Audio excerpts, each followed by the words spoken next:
Assalamualaikum warahmatullahi wabarakatuh. Salam sehat, salam sejahtera, salam sukses untuk seluruh petani Indonesia, dulurku semuanya. Oke lur, malam-malam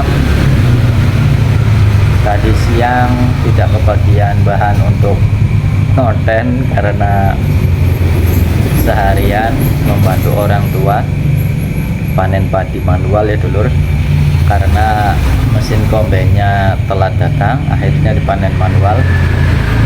Oleh karenanya pada malam hari ini saya akan membagikan sebuah video, sebuah trik, sebuah cara pencegahan supaya padi kita ini di MT kedua ini tidak terkena penyakit asem-aseman atau penyakit kerdil.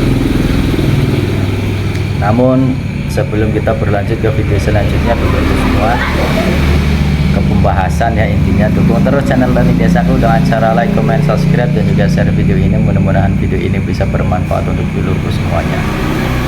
Oke lur, kita berlanjut ke teori apa saja, persiapan apa saja yang perlu dilakukan pada MT kedua ini supaya tanaman padi kita terhindar dari penyakit asam-aseman atau penyakit kerdil.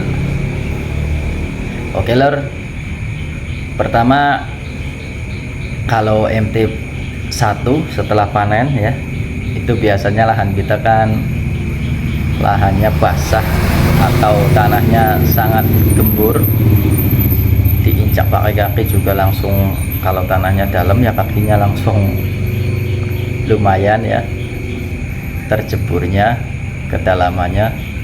Nah di situ karena di sini saya panennya menggunakan mesin kombin atau mesin kombi ya, alhasil jerami yang dihasilkan itu masih ada di lahan semua.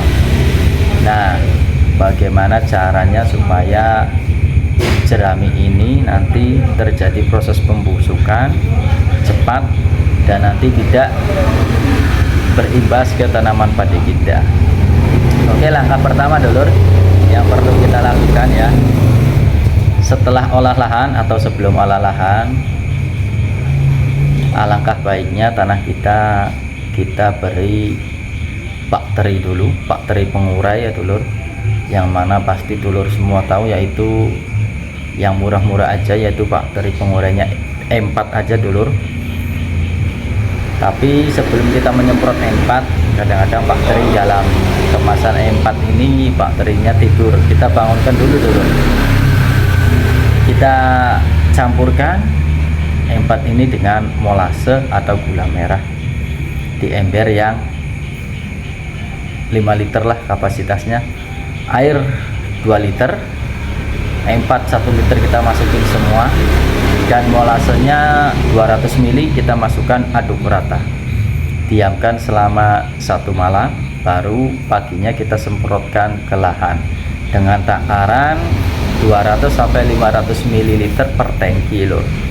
Jadi kita semprotkan rata ke seluruh lahan lor, itu sebelum pengolahan atau setelah pengolahan tanah. Jadi insya Allah nanti bakteri ini kalau sudah menempel di tanah, proses pembusukan jerami yang tertindih oleh tanah lumpur kita, tanah sawah kita, insya Allah akan cepat.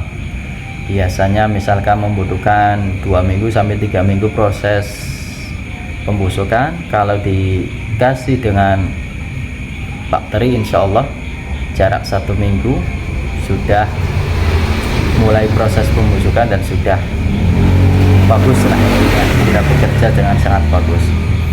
Nah dosisnya untuk lahan 1 hektar cukup 1 liter E4 nya dulur, kita semprot rata semua ya ke lahan supaya lahan kita ini pas kita tanami padi, proses pembusukannya selesai, dan insya Allah dari hasil proses pembusukan ini akan terjadi atau akan bermanfaat bagi padi kita, yaitu untuk pupuk alami atau pupuk organik ya. Nah itu pertama, langkah awal sekali dulur ya, bagi kita sebagai petani harus selalu mensiasati supaya lebih baik mencegah daripada mengobati, intinya sih lor.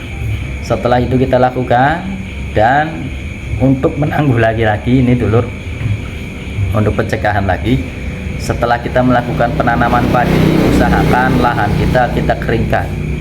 Biasa yang saya lakukan setelah kalau MT kedua, saya keringkan selama 1 minggu loh setelah tanam.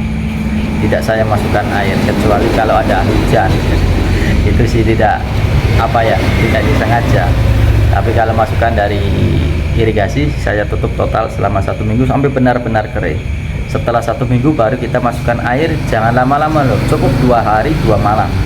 Setelah 2 hari 2 malam kita keringkan lagi, dan insya Allah itu bisa terhindar dari asam-asaman atau dari tanaman kita terserang penyakit kertil. Walaupun terkena, tapi persentasenya itu kalau di persentase tidak ada 1%, hanya beberapa dapur yang kena. Itu sih hal yang wajar, namanya juga antisipasi ya lur. Kalau kita sudah antisipasi, sudah melakukan pencegahan, insya Allah kesananya nanti akan mudah.